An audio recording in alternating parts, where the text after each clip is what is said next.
Praise the lord. ఈరోజు మీ కొరకు దేవుని వాగ్దానం. మీ అందరికీ ప్రభు నామములో వందనాలు తెలియజేస్తున్నాను.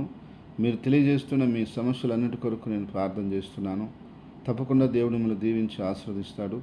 ఈ యొక్క సందేశం మీకు ఆశీర్వాదకరంగా ఉన్నట్లయితే లైక్ చేయండి, కామెంట్ చేయండి, షేర్ చేయండి. ఈ ఛానల్ని సబ్స్క్రైబ్ చేసుకోండి. ఈరోజు వాగ్దానంను చదువుకుందాం. యెషయా గ్రంథము 66వ అధ్యాయము 13వ వచనం.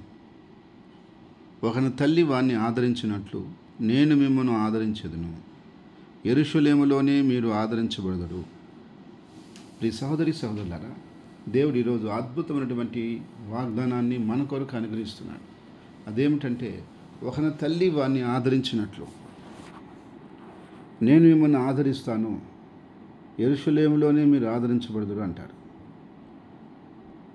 ఒక బిడ్డని ఒక తల్లి ఆదరించినట్లు ఈ భూ ప్రపంచంలో ఎవరు ఆదరించలేరు. ఇది సత్యం.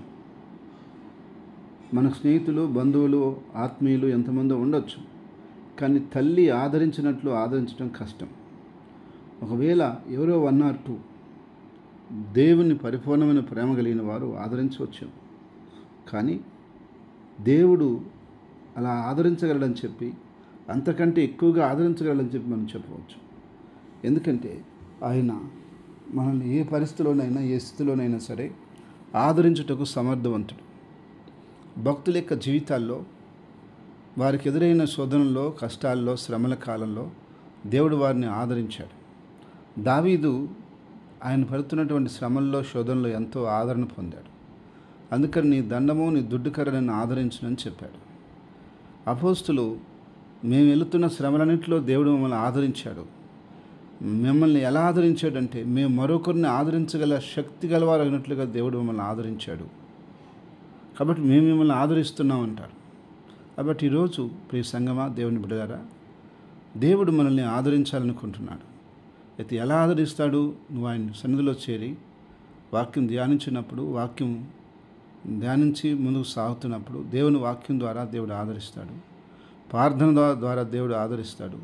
అన్ని విషయాల్లో దేవుడు నిన్ను ఆదరిస్తాడు.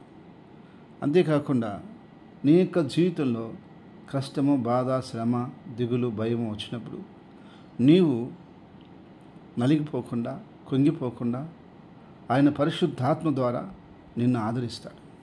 కాబట్టి ఈరోజు నువ్వు ఏ కష్టం గుండా వెళ్తున్నావో, ఏ బాధ గుండా వెళ్తున్నావో, ఏ శ్రమలో వెళ్తున్నావో, ఏ ఇబ్బందుల మధ్యలో ఉన్నావో, దేవుడు తన పరిశుద్ధాత్మ ద్వారా నీతో చదివిస్తున్న మాట నిన్ను తప్పకుండా ఆదరిస్తాడు. నువ్వు భయపడాల్సిన అవసరం లేదు. ఎందుకనగా దేవుడు మనిషిని ఎప్పుడు విడనాడలేదు. ఆయన నమ్మిన బిడ్డల్ని విడనాడలేదు. ఆయన్ని విడిసి ఆయన బిడ్డలే వెళ్ళేరు, కానీ ఆయన ఎప్పుడు విడనాడలేదు. ఆయన ఎడవని ఎడబాయని దేవుడు.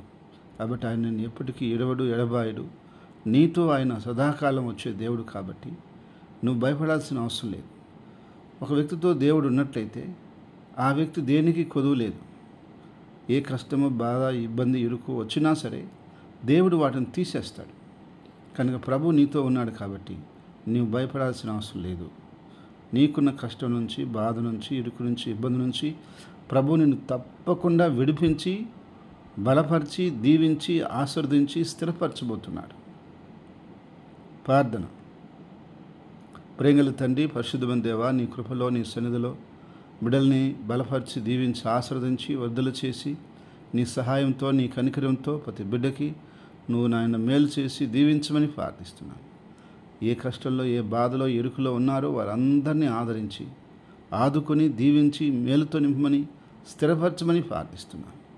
ఈరోజు పుట్టినరోజును, వివాహాలను జరుపుకున్న వ్యక్తుల్ని, బిడ్డల్ని, కుటుంబాల్ని పేరు పేరున మీరు దీవించి, ఆశీర్వదించి, వర్ధలు చేసి, కాపాడి, మహిమ పొందమని, అయ్యా నీ నామాన్ని అత్యధికంగా గణపరచుకోమని, నీ పరిశుద్ధాత్మ ద్వారా ఆదరణ, నెమ్మది, సమాధానం, సంతోషం, అయ్యా నీ తోడు, నీడ నీ ప్రజలకు, నీ సంఘానికి ఎల్లప్పుడూ ఉంచమని యేసుక్రీస్తు నామములో ప్రార్థిస్తున్నాను తండ్రి.